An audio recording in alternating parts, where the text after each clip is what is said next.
మోంతా తుఫాన్ ఏపీ వైపు దూసుకొస్తోంది. విశాఖ, కాకినాడ సముద్ర తీరాలు అల్లకల్లోలంగా మారాయి. భారీగా ఈదురుగాలు వీస్తున్నాయి. రేపు సాయంత్రం కాకినాడ సమీపంలో తుఫాను తీరం దాటే అవకాశం ఉంది.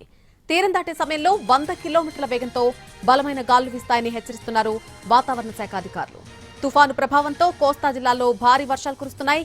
కాకినాడ నుంచి నెల్లూరు వరకు రెడ్ అలర్ట్ జారీ చేసింది వాతావరణ శాఖ.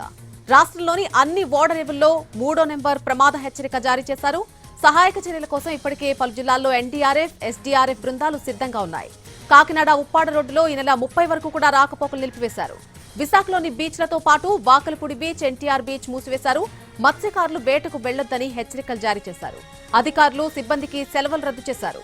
ఇక సహాయ కార్యక్రమాల కోసం కంట్రోల్ రూమ్లు ఏర్పాటు చేశారు. 3 రోజుల వరకు అత్యవసరమైతే తప్ప బయటకు రావద్దని తీర ప్రాంత జిల్లాల ప్రజలను హెచ్చరించడం జరిగింది. ముందు జాగ్రత్తగా పలు జిల్లాల పాఠశాలలకు కూడా 3 రోజుల పాటు సెలవులు ప్రకటించింది ప్రభుత్వం. తుఫాను ఉధృతం కావడంతో అటు రైల్వే శాఖ అప్రమత్తమైంది.